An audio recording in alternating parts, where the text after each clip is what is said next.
So ladies and gentlemen, it is a great pleasure to be here in person. I had a terrible drive down. It was incredible. The Jarvis ramp was closed. We had to go all the way up and I had to come down the DVP even though I live in Etobicoke.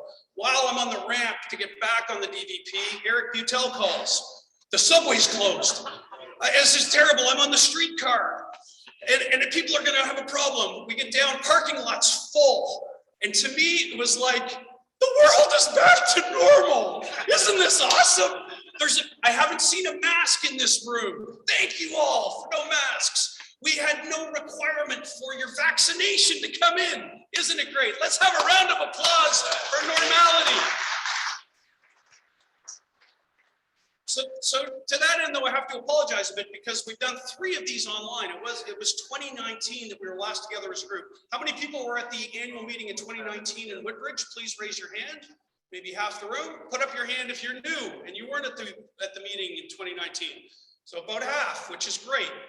Last year online, I had the newspaper for 3 days before to talk about how clean tech, and by the way, my kids aren't here. They would say, why the hell are you got the newspaper? We don't call it the news, we call it the olds. But anyway, to me, it's a very valuable resource still, and my wife insists that we get the paper, and so we do.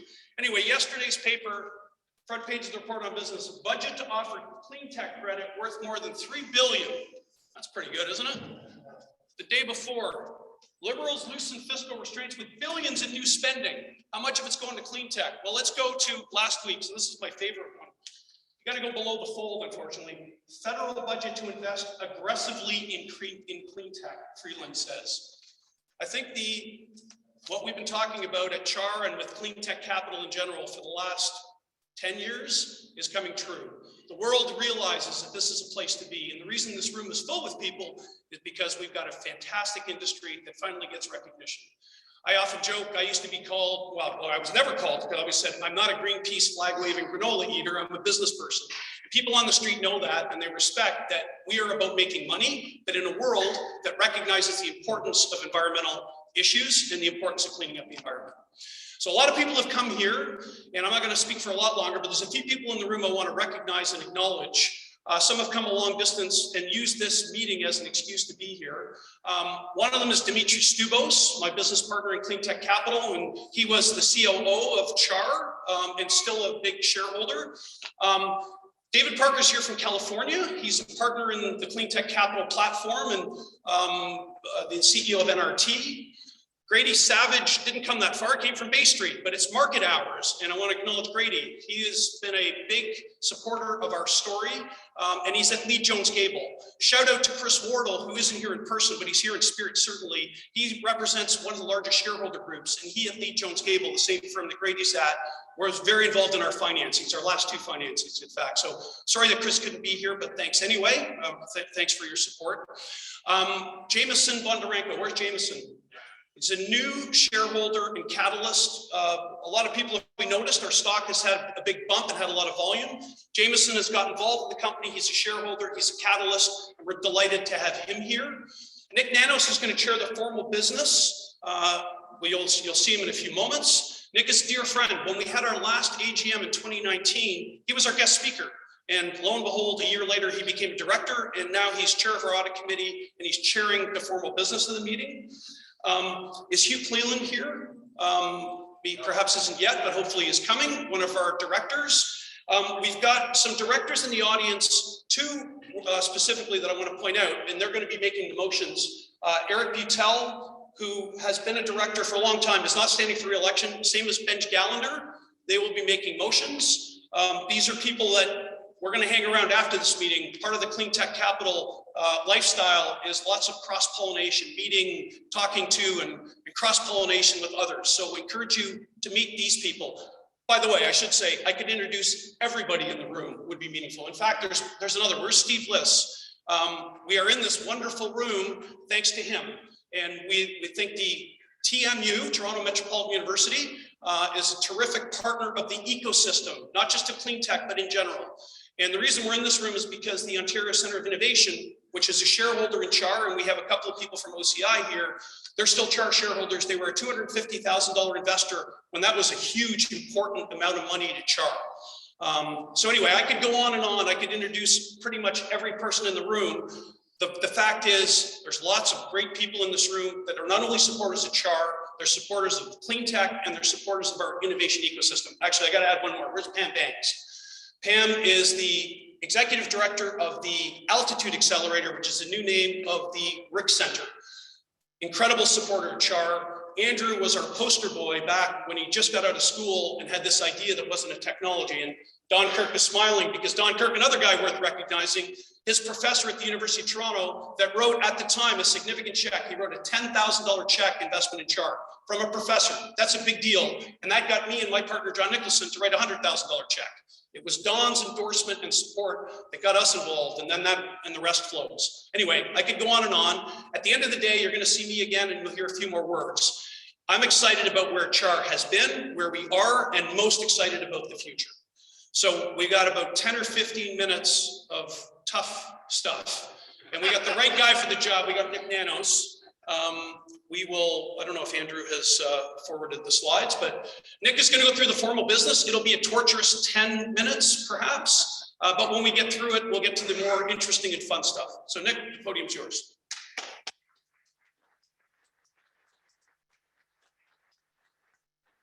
Thanks, James. Actually, James asked me to go through the business of the meeting in the voice of the Kentucky auctioneer, but that's a little outside of my scope. I'm very happy to be here today and to chair the meeting.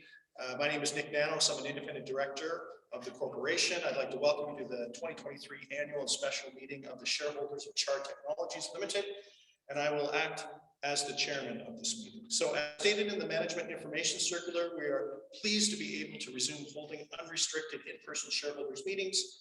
In addition, a live teleconference has been made available for shareholders who do not wish to attend in person. The meeting will now come to order. With your approval, I ask Andrew Todd to act as secretary of the meeting, Amy Can of TSX Trust Company to act as the scrutineer, and I now instruct the secretary to table to the meeting the following documents: notice of meeting, instrument of proxy, management information circular dated February 10th, 2023, also known as dramatically the circular, and audited financial statements and management's discussion and analysis of the corporation for the fiscal year ended September 30th, 2022. I also confirm that the above material was sent to each director and the corporation's auditors. These documents are tabled in order that any shareholder may examine same if so desired. In view of the fact that the notice of meeting and the statutory declaration proving service in accordance with the relevant bylaws of the corporation have been tabled and are available for inspection, I will now entertain a motion that the reading of the notice of meeting and the statutory declaration proving service thereof be dispensed with. I move that the reading of the notice of the meeting and the statutory declaration proving service thereof be dispensed with. I second the motion. I feel like I'm at church. It has now been moved and seconded that the reading of the notice of meeting and the statutory declaration proving service thereof be dispensed with. All those in favor signify by raising their hands. Contrary? Carried unanimously. So, would the scrutineer please report the number of shareholders present in person and the total number of shares they represent, together with the number of shares represented by proxy? Amy. There were 3 shareholders in person representing 20,002 shares and 105 management proxies representing 33,798,552 shares. The total number of shares represented at the meeting was 30,000.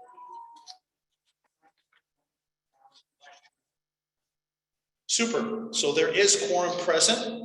Notice calling this meeting has been given in accordance with the corporation's bylaws and the Business Corporations Act Ontario. I now declare that the meeting is regularly called and properly constituted for the transaction of business, and instruct the secretary to make the declaration of mailing and attached exhibit as Schedule A to the minutes of this meeting. So I now present to the meeting the consolidated statements of financial position and related financial statements of the corporation as at September 30th, 2022, together with the report thereon of the auditors of the corporation to the shareholders. Copies of such documents have been mailed to all shareholders, and it is not proposed to read them in the meeting, thank God, unless anyone objects. Sorry, anybody object? Good. I will now ask that someone move and someone second a resolution that the auditor's report be taken as read. I move that the auditor's report on the financial statements of the corporation for the fiscal year ended September 30th, 2022 be taken as read. I second the motion. I appreciate, Benj, the emotion that you seconded that. All those in favor signify by raising their hand. Contrary, carried unanimously. So I declare the resolution carried. It is now in order to proceed with the election of directors for the ensuing year. Accordingly, 4 directors are to be elected, and I declare the meeting open for nominations. I nominate the following persons as directors of the corporation for the ensuing year: William White, James Frola, Nick Nanos, and Hugh Cleveland. So the nominees are named, are nominees of management as disclosed in the circular. Are there any further nominations? Would someone move that the nominations be closed? I move that the nominations be closed. I again second the motion. Excellent. All those in favor signify by raising their hands.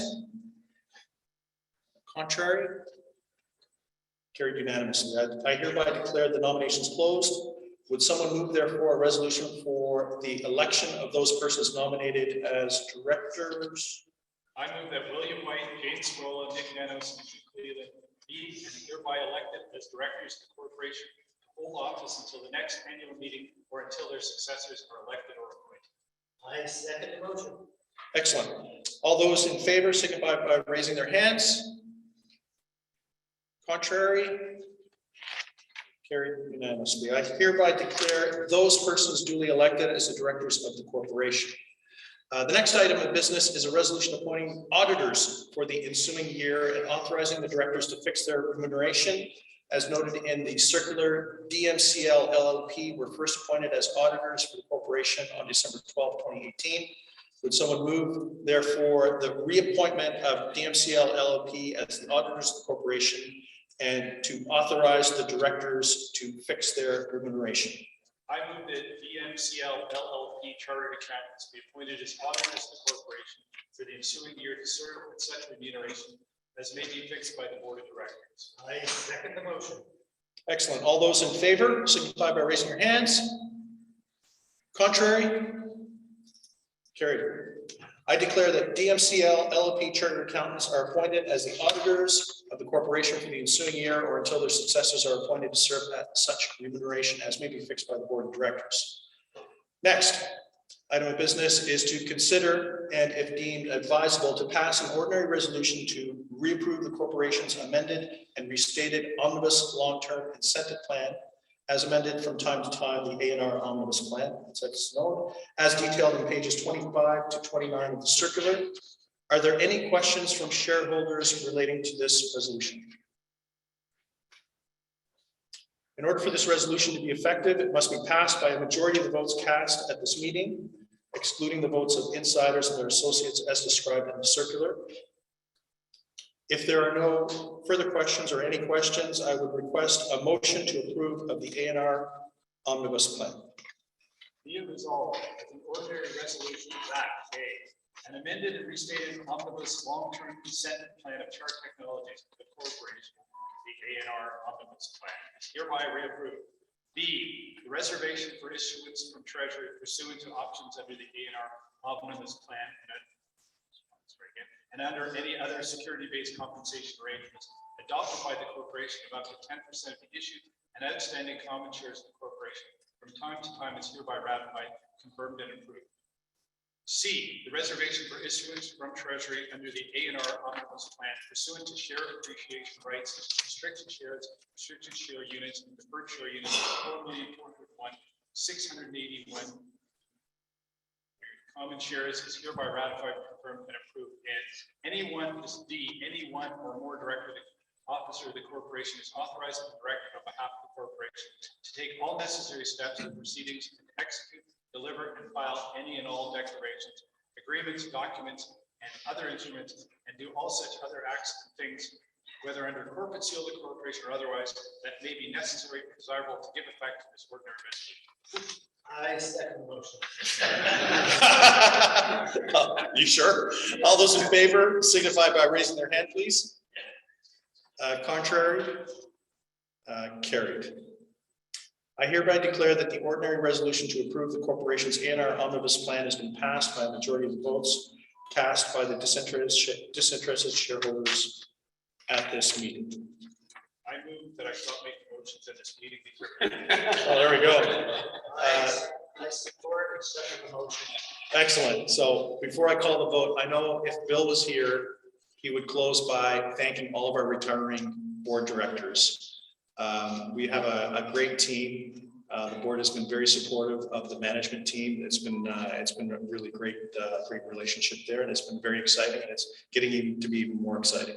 So with that said, all those in favor signify by raising their hand to terminate the meeting.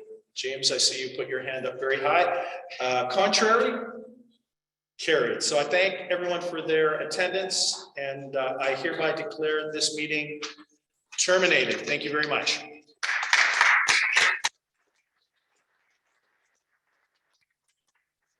So a couple things before we get to Andrew's presentation. It's worth mentioning, I don't get often to speak after Nick. Nick and I know each other because in 1987, when I was a rookie debater, he was one of the savvy veterans. We called them dinosaurs at the time. And so I had a pretty good debating career following in the footsteps of the great Nick Nanos and many others that came before me. Andrew reminded me that I forgot to make a very important announcement. And when he mentioned it to me, it also reminded me of something else, which I'll get to in a second. I did a lot of presentations at the Innovation Center, and Andrew was one of the presenters at the Innovation Center at our Innovator Idol, which he won, which was pretty cool. It was a big milestone for us, long before I was an investor. And I always had an important announcement at the beginning. Everyone got a cell phone? Does anyone not have a cell phone in this audience? Turn up the volume on your cell phone, because if it goes off while anyone's at this podium speaking formally, it used to be $5, it's now a $10 penalty. And I'm changing it today. It used to be the James Sproul Travel Fund, but Andrew got married last year to Patricia, his lovely wife. The $10, if your cell phone goes off today, goes to the Andrew and Patricia Travel Fund. So if you want to support the travel fund for Andrew and Patricia, turn your cell phone up and get it to go off. Okay, there's a challenge. It also reminded me in the Innovator Idol, Benj Gallagher, who's our retiring director who did a great job making the motions, he was my easy target. I always got to laugh because I could say, Benj, he's the guy that's dressed like a homeless person. But you'd never know. He also writes for the Globe and Mail, is a published poet, published other books. He wrote the Canadian Small Business Survival Guide in his 12th printing. But you always know he's the guy dressed as a homeless guy. Well, I picked him up today. He came down with me.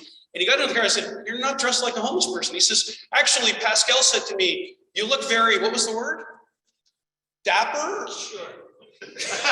You look dapper. So now he's standing up.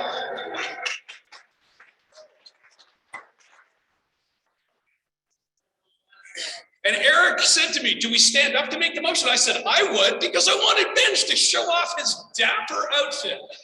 In any case, there are a couple of people that I did not mention that definitely need mentioning. One is Paul Pellegrini, who's a retiring director, and he's been a terrific supporter of the company for the last couple of years, was a long-standing shareholder, was a shareholder in the cleantech capital platform to start with, and then participated in a number of rounds and has been terrific.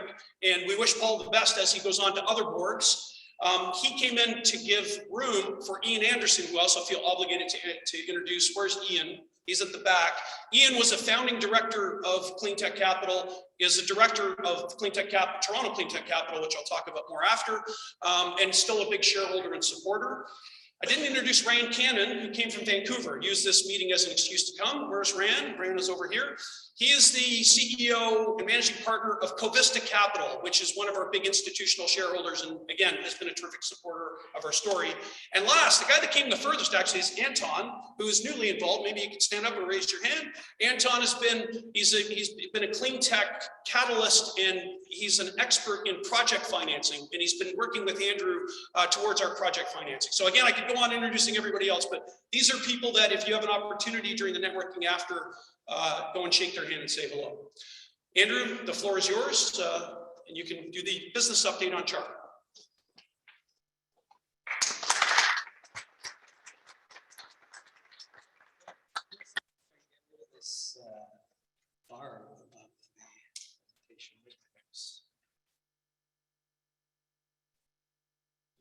Guess not. It's there.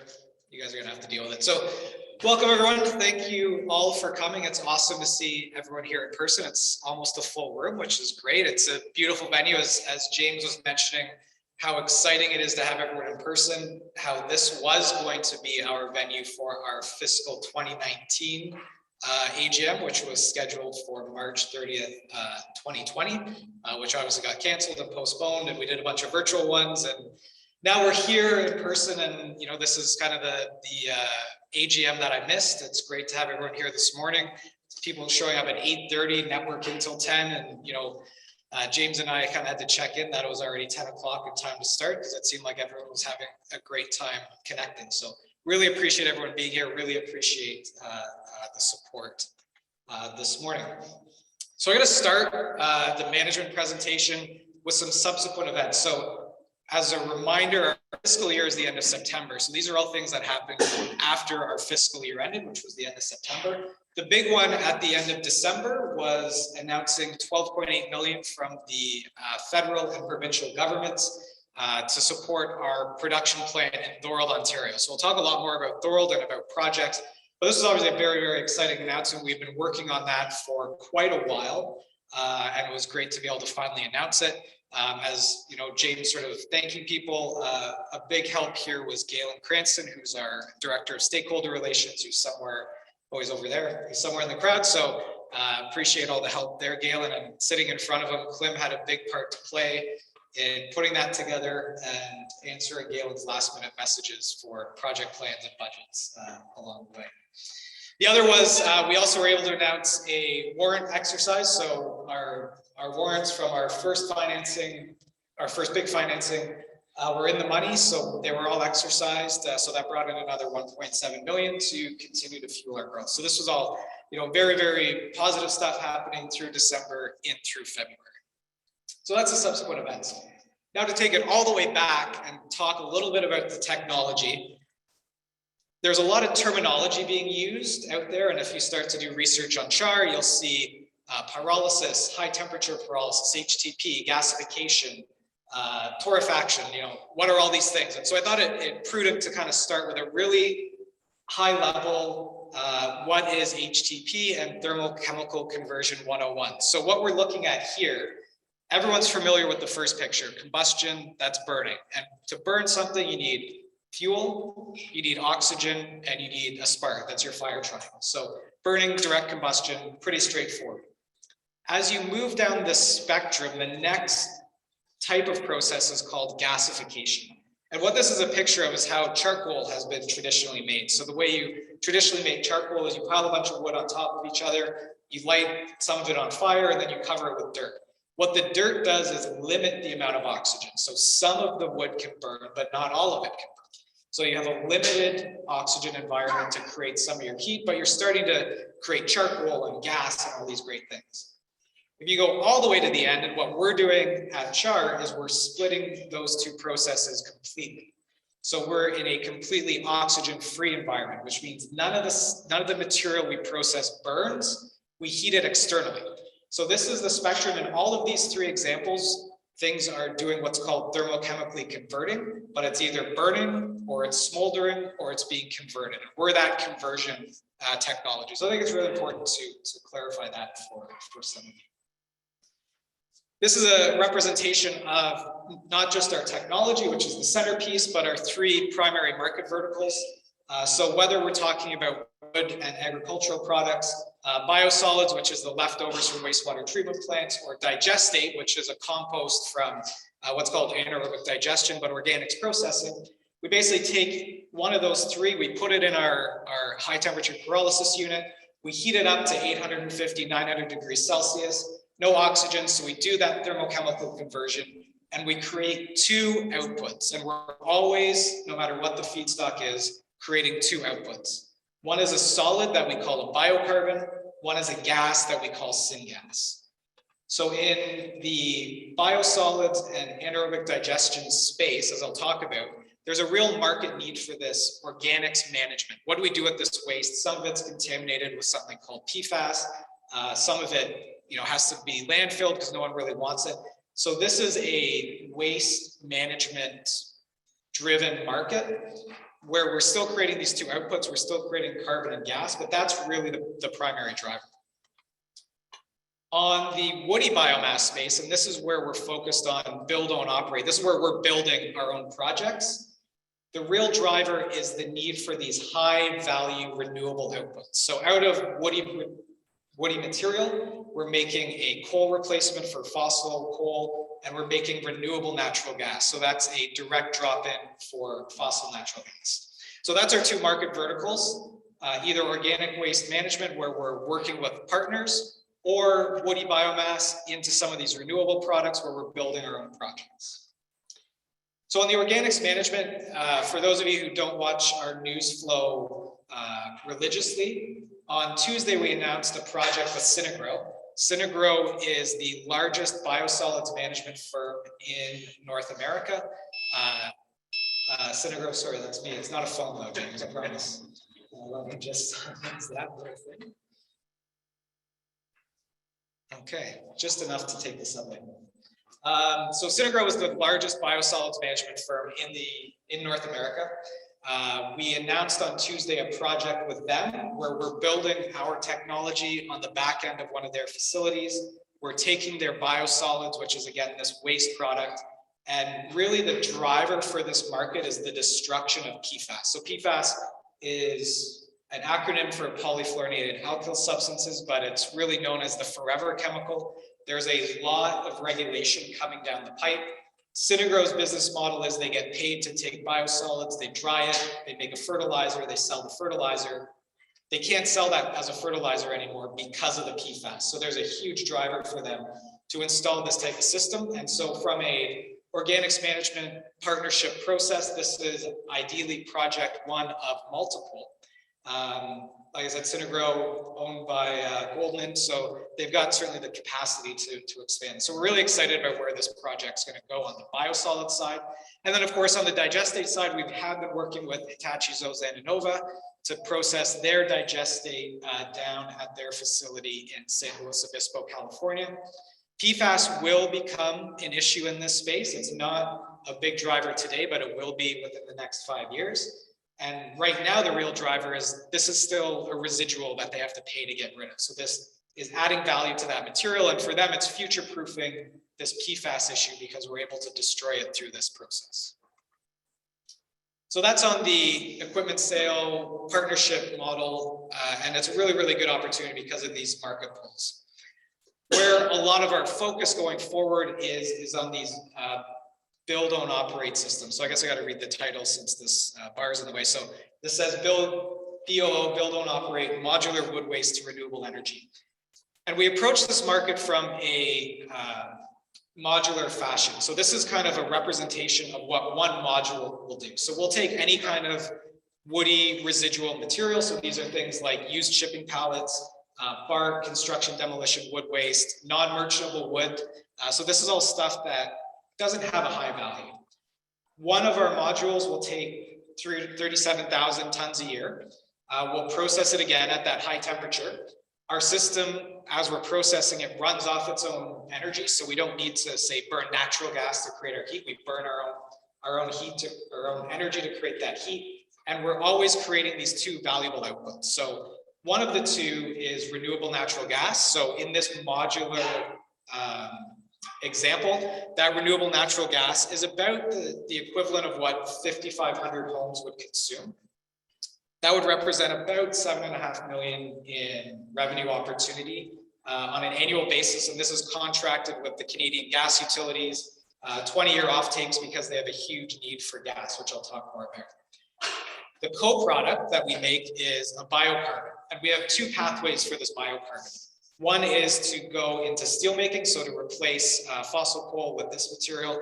The other is to use the biochar as a way to sequester carbon. We can generate carbon credits. So both the gas and the carbon have multiple revenue stream pathways. So we have a very good opportunity to leverage that. And as James was mentioning in the newspapers, 80 billion worth of tax credits over the next 10 years to develop clean technology is certainly a good driver to get these plants going. On the gas piece, this is really why there's such a huge opportunity, is there's a mandated demand. So You don't have to kind of remember all the numbers here. A PJ is a petajoule, it's a unit of energy. The column beside it is 1,000,000 MMBTU, that's an American unit of energy, so they're just conversions. But when we look at what each province or state, and this isn't all of them, this is just an example. British Columbia and Quebec combined need about 54 petajoules of renewable natural gas a year. In 2020, the entirety of the United States produced that quantity. So we've got massive demand in places like California and Quebec, Ontario will be coming along, British Columbia, and the production is minuscule compared to what the demand is. And particularly in the Canadian context, this is mandated demand. This is the government saying, regulated utility, you must hit this, this demand number. So there's a huge opportunity here on the demand side of just the need for this gas. The other is on our ability to supply the gas. So this is a study that was done by Deloitte and WSP. And basically what we're showing here is on the left, the blue bars, that's existing technology. So in gray is landfill gas, and blue is this organic waste, similar to what Hitachi does that we're helping them out with on their back end, is they take organic waste, they turn it into renewable natural gas. If you look at the column on the right, that amount of gas that they can produce based on how much material is available is that small little bar. That's about 25 petajoules. So it's just enough to meet Quebec's domestic demand, but certainly no opportunity for export.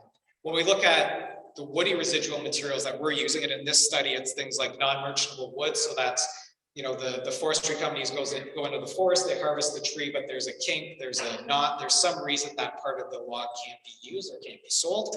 Harvesting residuals is the tree tops, the branches, things that get wasted, and processing residuals are things like sawdust or chips that come out of a processing plant. So just in Quebec, using our technology, we can move the supply capacity from 25 petajoules to over 140 petajoules. So this is the power of the technology that we are deploying and why it's so crucial to meet some of these clean tech RNG mandated demands and climate demands, which is ultimately what's driving the RNG demand. So as I said, we always create a gas, we always create a carbon. On the carbon side, we have two pathways. Our focus is on biocoal to replace fossil coal and steelmaking. I first want to point out the bottom bullet there. Steelmaking accounts for 8% of global greenhouse gas emissions. The United States accounts for 9%. So just the steel industry alone, helping them solve their, or helping them decarbonize, basically takes the United States' greenhouse gas emissions off the map. So it's a huge problem that we're very excited about helping to solve.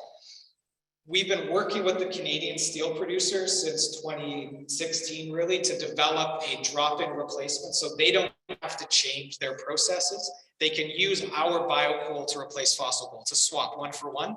But when they make that swap, they reduce their greenhouse gas emissions by 91%. So per ton of coal replaced, we reduce it by that 91%. So it's a huge reduction in their GHG emissions. So this is the area we're really focused in. This is the area we're excited about because it's solving really big global problems. As James mentioned, there's a pretty significant business opportunity as well in that space. The other opportunity that's emerging is in carbon credits. So if anyone's looking at the carbon credit markets, these voluntary markets, our biocarbon can be used in that space. 1 ton of our biocarbon produces 2.2 credits, and credits trade for about 140 euros or 140 USD per credit. So there's a really good opportunity on that side as well. But on the steel piece, to really emphasize, I want to pull this graphic from ArcelorMittal, which is the world's largest steel producer. This is from ArcelorMittal's climate action report. And you can see this is how they're going to get to decarbonization. This is how they're going to get to green steel. And the core for them is at the bottom center.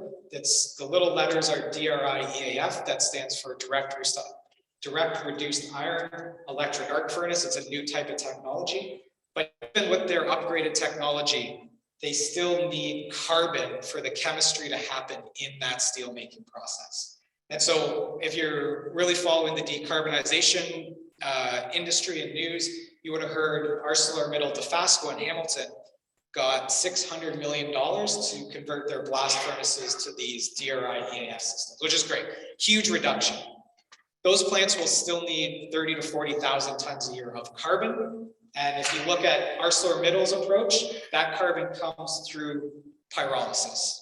So they've identified that, we're not the only ones saying this is the way to get this decarbonization done. This is not the only way to get green steel done.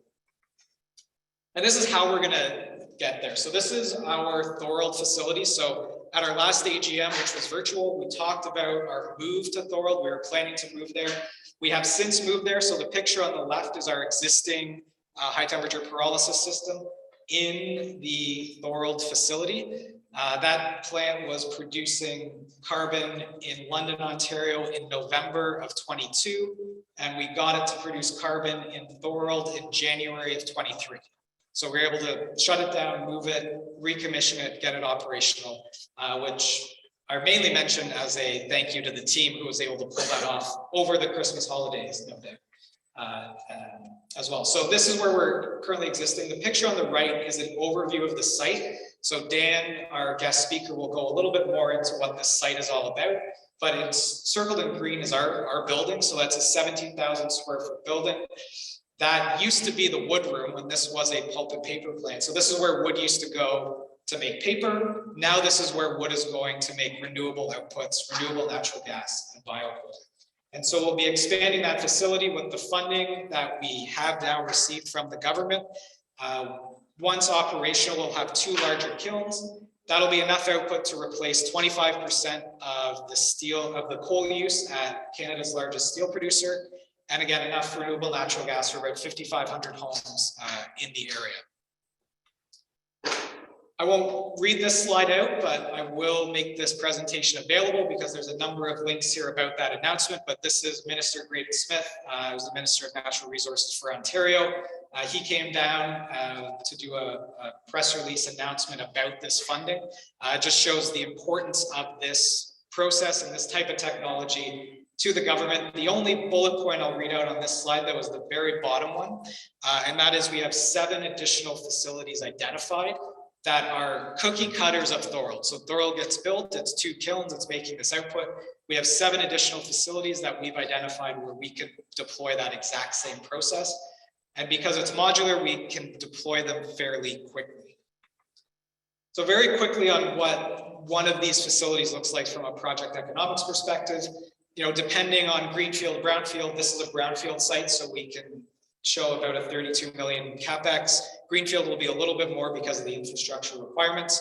But with that capex, the plant will produce about 20 million in revenue. 3/4 of that is in renewable natural gas, and about 1/4 of that's from the carbon. So again, always 2 products, and both products have value and are generating revenue for the facility.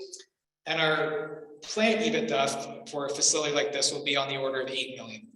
The big cost in the production is the cost of feedstock. So I want to make sure I make that point clearly as we sort of look at how are we going to make sure these plants run. One of the big things on securing feedstock is that we pay for it. It's not an organics processing plant that the business model is built around tip fees. There's no tip fees. We pay for the material, and we're able to generate very healthy project returns even by buying it. So this is what that scaling up, this is what these total of 8 projects, Thorold plus 7 pipeline looks like. So in development, the first 4, these are sites where we've identified our feedstock partners and we've got LOIs for feedstock. We've identified the land. We've either got option agreements or other MOUs or letters of interest. We've identified off-takers on the gas side, and we're progressing forward with deploying them. So there's a bit of a scale up in terms of getting the plants to full production, but from a pipeline perspective, this is what the opportunity really is for us. These are all ones that we've, as I said, identified in the development cycle. On the feasibility side, these are projects where we've identified the site, we've identified the partners, but we don't necessarily have those agreements in place. So we don't have the LOIs or the option agreements, but it's a really good opportunity that we're continuing to produce. All of these, if you look at the the revenue number, which represents sort of the size of the facility. You can see they're all the same. And the reason for that, again, is Thorold is a 2 modular plant that we're going to use as sort of the template to just deploy to, deploy to, deploy to. And that allows us to get these plants built under a relatively short development cycle. A typical large bioenergy plant with permitting, construction, design is a 5+ year endeavor. With a modular approach, we can get these things done in 18, 24 months once we have the project funding in place, the site identified, all the agreements in place. So for us, that's really important, both from a speed to revenue, but also we are fundamentally trying to solve some really big problems, and getting these things deployed faster is really the only way we're going to achieve some of these climate targets and goals that we need to achieve if you know, my kids or our kids are going to, you know, live in a world like we're able to live in. So it's really, really exciting for us to get this stuff rolling. This is just what's happened over the last year in terms of the share price. And the important thing I want to kind of point out is over the last 12 months, because of the development work, getting these funding programs in place, we weren't able to talk a lot about what we were doing. Since December, since our ability to announce the government funding, we can provide very regular updates on how these projects are progressing, what we're doing with Synagro, like we press release this week. And I think the market's paying attention. The market, I think, knows what we're up to. And I think this is just the beginning of the ride. And we're ecstatic to be a part of it, and to have all of you here today to be part of that journey with us as well. So that's the 10 minutes or less. I'll entertain questions. I'm really excited for James's next comment because he's been smirking to himself through my whole presentation.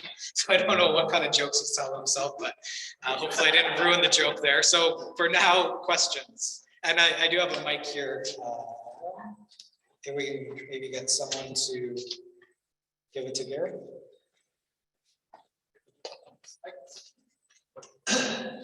Thanks. This is a great presentation. They always are. So the question is PFAS. You're saying you can deal with them. Can you make them not forever?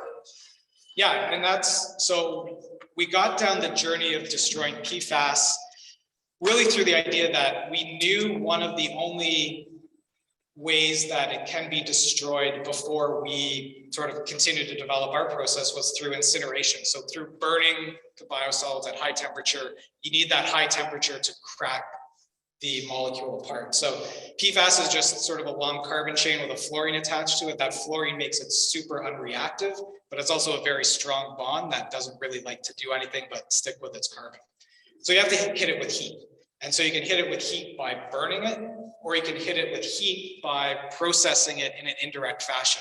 The nice thing about processing it in an indirect fashion through pyrolysis is we're hitting the temperature we need to break that bond to liberate the fluorine from the rest of the carbon, which destroys it, so it's now no longer forever. But we can also treat the gas before it's combusted, so we don't create weird products of combustion based on burning PFAS. So it's a really, really good solution. Destroys the PFAS, gets it out of the cycle. Unfortunately, 99% of us have it in our bloodstreams, and I can't do much about that, but we can try and prevent it from being put into the environment otherwise. And then, of course, since we're making a biochar, all the nutrients from that biosolid can still be used in agricultural applications. And because it's a biochar, we can also generate carbon credits because we're sequestering carbon in soil. So there's a whole sort of litany of benefits to creating a biochar and a biosolids, destroying forever chemicals, making them no longer forever, and still generating some revenue streams from the outputs.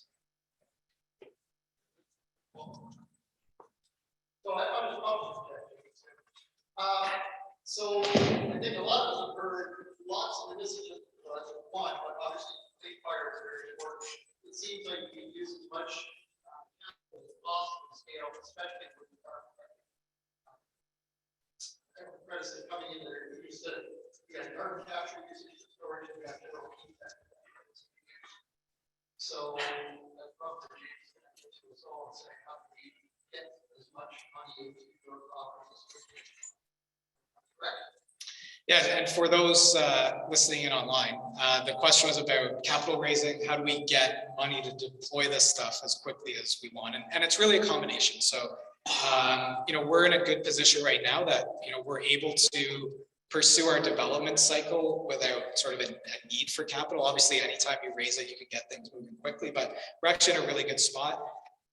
One of the benefits of doing project development, so these build, own, operate projects where we're producing RNG, clean fire, biocoal product, is that we can bring in investment at the project level. So each project entity can have its own investor group. So that can be debt, that can be equity, and that can be done without diluting our corporate shareholders. And so we can still see the benefit, the value coming up, but we don't need to raise at CHAR level, $50 or $100 million to deploy this stuff. It can all go into the project level. Thanks. We'll take questions through the microphone so that the people online can hear. I saw them.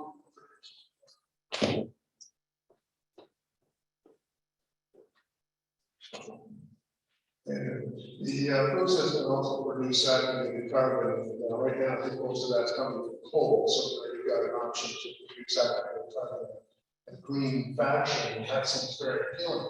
So I'm wondering if what you've got now in business model so well with carbon credits is the reason why you've gone that path in the beginning. In other words, if you haven't been, and I want to get some more information about activated carbon. Sure. So on the activated carbon front, I mean, in a lot of ways, that's what kicked CHAR off. Sulfur char was our first product. It's still part of the portfolio, but from a growth opportunity perspective, activated carbon is a relatively high value product. To put it in sort of perspective, sort of $1,000 a ton. But when we look at biocoals and carbon credits, we're looking at generating $350 to $400.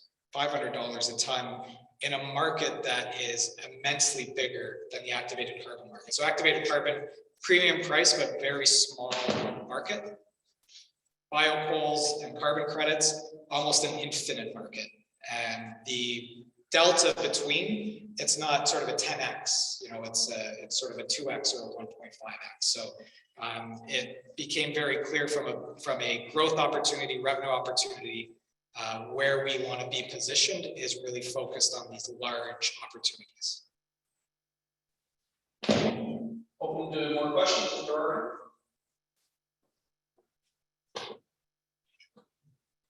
Hi there, everyone. Andrew, a question for you about your gas. I realize that the plans for hydrogen really fit nicely with decarboning the steel industry. But I also know from the hydrogen community the excitement they have, the plans they have for hydrogen. Have you researched or do you have any experience with the quality of hydrogen and how well suited it is for fuel cells? Because that technology can be really sensitive to impurities in hydrogen. Yeah, so I just got a note from Rob that we don't necessarily need to use the mic because it's not going through, so I'll just repeat the questions either way. So the question was about hydrogen purity. Because Linda knows a little bit about our project, I'll maybe take it a quick step back and say the gas that we produce, this syngas, before we turn it into any of our products, is anywhere from 40 to 60% hydrogen. If we're making renewable natural gas, we convert that hydrogen into methane, or we look to boost the hydrogen and separate it. And so there's really a couple of standards around hydrogen. You've got the ISO standard, you've got kind of the California standard, and the more pure it needs to be, the lower the output. And that's really the answer, is that if we can produce 98% hydrogen, it's high purity that can go into pipelines in the future once, maybe gas utilities start letting us put hydrogen in pipelines. If it's vehicle fuel in California or fuel cells, it's what's called 5 nines, so 99.999%, 5 nines. We can produce much less because when you separate the hydrogen from the other components, if you have to do it to that purity, your separation stream always has a bit of hydrogen in it. So it's less about can we do it and more about what your yields are, how much hydrogen can you produce at 5 nines versus 98%. But I brought it back to this map because of the 4 projects in development, the one in Saint Félicien is targeted to first process towards a green hydrogen pathway. There is some capacity in that geography to inject hydrogen in the pipeline. They're not accepting it yet, but one of the challenges with injecting hydrogen is older gas pipelines can't handle it. In Saint Félicien, they have relatively new gas pipelines that could handle the hydrogen. So we are talking to Énergir about which pathway they want. The nice thing about that project is we're able to build it. We're able to produce the biocarbon. We'll be selling that hydrogen-rich gas to the power plant that we'll be co-located with. So we have a bit of time to work with Énergir as to what the ultimate gas outlet will be, while still being able to build the plant and while still being able to generate revenue from that plant. So it's an interesting one, and we're certainly excited and hoping we can push it on the hydrogen path, because it'll be a very cool project if we can. I just wanted to know, I love the fact that it's also home complex, but I'm wondering, there seems to be an opportunity, let's say, in Europe, right? Political risk and what's happening with supply of natural gas. Have you considered Europe as a possible place to do business, or at least quite I mean, so the question is around expanding into Europe. The short answer is these are keeping us more than occupied. Clem's giving me the look of we need more people to deploy these projects already. Don't even think about Europe, but there is a strong push on RNG in Europe right now because of all the geopolitical issues going on. Germany kind of led the way with biogas, which is like first generation. They turned that biogas into electricity. So there's a big project kind of in Europe of converting biogas to electricity to biogas to RNG. I think the real push in Europe is to try and get LNG from, maybe Canada someday, but functionally the United States for the foreseeable future. And because we have off-takers with the Canadian gas utilities where they're giving premium pricing, and sort of put premium pricing in perspective, the average that Énergir needs to see in their grid, and this was announced, the average is $25 a gigajoule. They can go up to $40 or $45 a gigajoule without having regulatory approval. They can go even higher, but they have to go get regulatory approval. The point is $25 average up to $45. At your house, if you use natural gas for heating, you pay $4.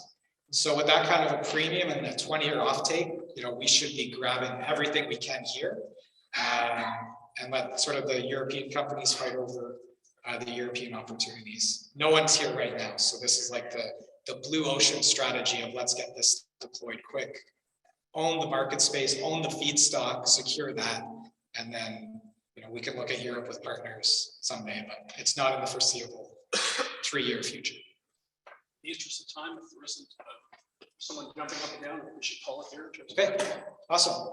Thank you very much.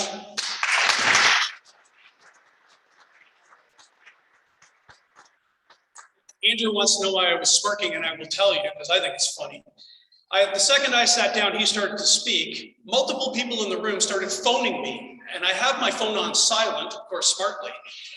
And so it made me laugh that I was getting multiple calls. I have auto reject messages, so I sent an auto reject message, and I got a reply from Mick, wherever you are, that says, "I'm at the CHAR AGM. I'm learning about how much gas Andrew has," which I thought was pretty funny.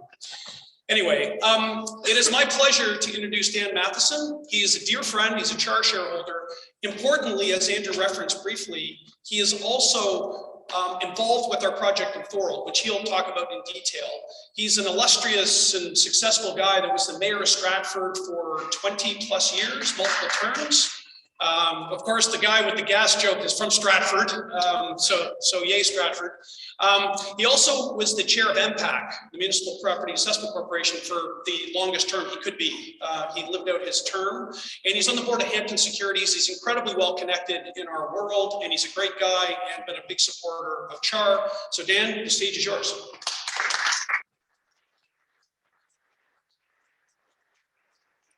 Well, it's a privilege for me to be here today, and James has chatted a little bit about my background, so I'm a recovering politician, and hopefully that will work out for me as well as it worked out for the community. When I was doing some research on CHAR, this quote kind of came to me, and Andrew gave it to me earlier in the week, and it stuck with me all week as I prepared for this. And it says this about CHAR: it's the holy grail of solving both the front and back end problems. The waste is the problem, and it has no solutions. And at the end product saves hydrocarbon burning from all sources in the wild. Galen Cranston said that, and Andrew quotes him when I asked for background on CHAR. And why would I think that's an important comment? Because as a municipal politician who spent many years chasing recycling solutions in the province of Ontario, from everything from food waste to plastics to papers, trying to find a way to recycle as much as we could and turn it into a revenue source, what CHAR does is actually take byproducts and turn it into a revenue source. And I happen to stay into contact with James over many years, and have been following the CHAR story in the clean tech capital space. And it really struck me as we started into this, is how we have so many assets in this province that are stranded. Former pulp and paper mills, Thorold will talk about that facility, where we look at them as brownfield sites that have no economic future. And when I was at MPAC, we had a lot of time spent assessing over the 5.3 million properties in this province. 4.5 million of them are houses or residential, pretty easy. There's about another 400,000 of them are commercial, not too complex. There's a lot of office towers, they get a little bit dicey. You get into auto parts and manufacturing, not too bad, but you get into auto manufacturers, you get into pulp and paper mills, you get into steel mills, you get into mines, and that's where it gets complex. And it gets complex because they have a short life cycle, they turn out a lot of economic impact, but we allowed them to transition to being obsolete with technology. And when they got to be too obsolete, we just shut them off and turned away. And we're going to talk about a couple of them and how they have now come back to work. So how did I get involved? Well, James has kind of outlined some of my background, but one of the companies that asked me to help them do some strategy coming out of me leaving public office was a company called BMI. And BMI stands for Brothers Marketing. Three brothers, John, Justice, and Paul Veldman, Tillsonburg, Ontario. Very smart guys. And they started out in the landscaping space. And then in 2009, they formed Brothers Marketing. They started Blue Forest Ventures, and they started buying old buildings and trying to renovate them, turn them into something. Good example would be up at Sault Ste. Marie d'Algoma Steel. They bought part of the old facilities downtown there and have actually turned it into a hotel, a restaurant. So they were taking old buildings and repurposing them long before many people thought about that as a way of life. Then they started Rivers Edge Development, and then Outquip created BMI Industrial. BMI Industrial owns a site now in Thorold, Ontario, that is known as the Thorold Multimodal Hub. So they bought the old pulp and paper mill there. And what they were going to do with it, with their investors, was to try to find a way to repurpose that existing facility into new economic activity for the region, to create employment, to create wealth, but also to look at how they could bring the environment and new technologies to bear using old structures and to giving them purpose in life. And they partnered to create what's called BioVeld. BioVeld 1 is the section of the property right now that's under construction. BioVeld 1, as Andrew has highlighted, is the former pulp and paper mill. And they've partnered with HOPA, the Hamilton Oshawa Port Authority, federally mandated port authority, to try to turn this multimodal hub into what will be an economic engine, not only for the region, but Southwestern Ontario. And it's only fitting that they look at focusing on supply chain, but also on energy transition. And some of the things that they're working on, and I'll highlight them for you, are going to define where the intersection of clean technologies with existing facilities and bringing them together in a collaborative space. James highlights immensely that we've networked before this session, we'll network after, and this is what BioVeld is doing with our clean tech space and CHAR in particular. So we talked a little bit about wanting to do hydrogen. We talked about it just a minute ago. Well, Atura has built a very large hydrogen facility in Niagara region. It's very much not lost on the people at BioVeld or BMI that CHAR being in their facility and working with HOPA, they've actually started to put in place a hydrogen refueling station for ocean vessels that are on the Great Lakes heading out. We all know that over the next number of years, hydrogen is the preferred fuel for ocean-going vessels as an opportunity to decarbonize what they're doing. And they'll definitely take shape probably on the Great Lakes. And they want to be a leader at HOPA in having a fueling station here. And having CHAR on the same property close by will be important to do so. So the hydrogen story is one that will continue to exist at BioBelt. CHAR will be part of it. And the Atura project in Niagara region, HOPA is right now trying to buy as much of their hydrogen output so they can actually get that blue ocean strategy put in place at Thorold. BMI Marine is a partnership that BMI has made with the First Nations, Red Rock First Nations up north.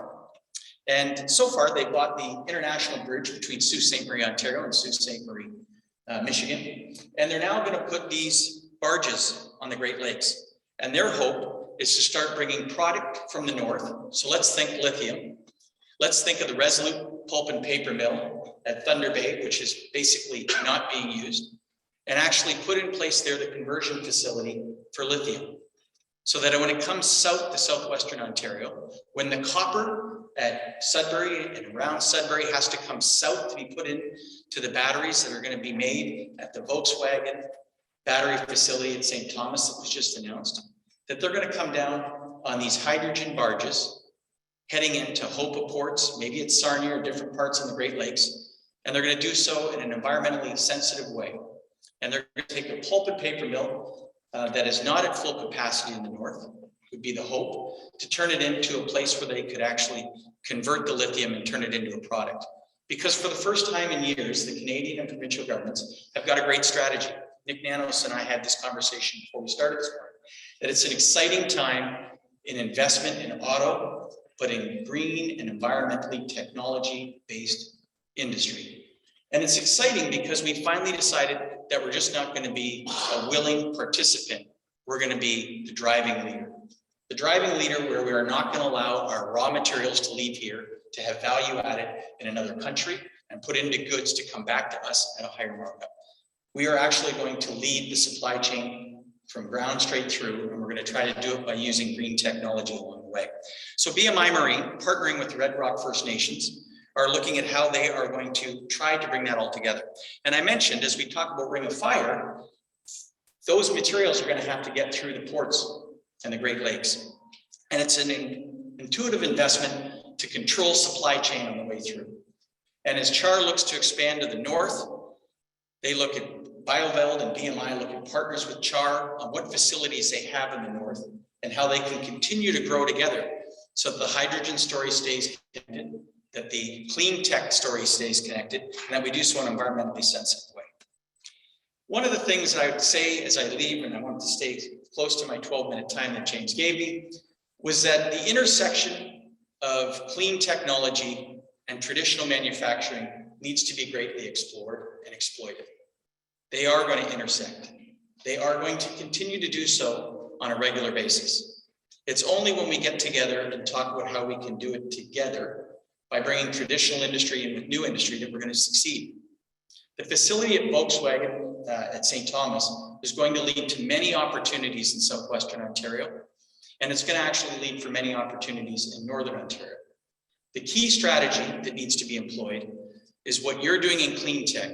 How can you further the investments that the provincial and federal government has made to benefit the clean tech industry?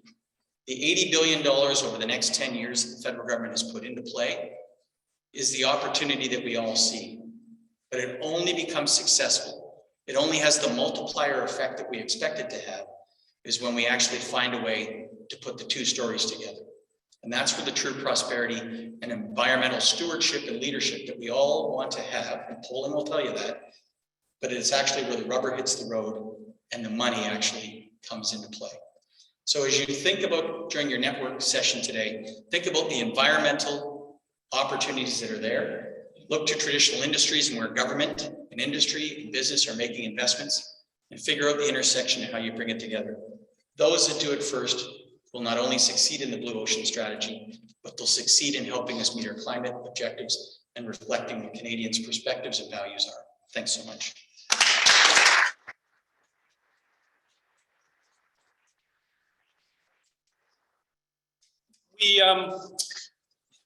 we want to get back to networking, so I'll just say a couple of words. Let's thank Dan again, give him another round of applause for the great presentation. He's going to hang around, so if you have a question you want to ask, go and ask him directly. Where's Rob Sinyard? I didn't introduce him, but he and Tina, who you might have met at the door. Here's Rob. Come out, Rob. He's our new COO. The press release came out. He started at the beginning of February. So thanks to he and Tina, who's at the back, for their organization. Today they did a great job. And the last one is to Todd Latham, my partner in Actual Media. Actual Media has been a big supporter and was a big help in organizing this event and the audio visual. And there's always hiccups and bumps in the road, and Actual's been a great supporter and Todd's been a great friend. And he's also been a cleantech capital shareholder since the beginning and a supporter of CHAR all the way along, long before Actual Media was involved with the company. Anyway, thanks to everyone for coming. We hope you can all hang around for a little while and shake hands and make some new friends and be part of our ecosystem, which is going in the right direction. Thanks again.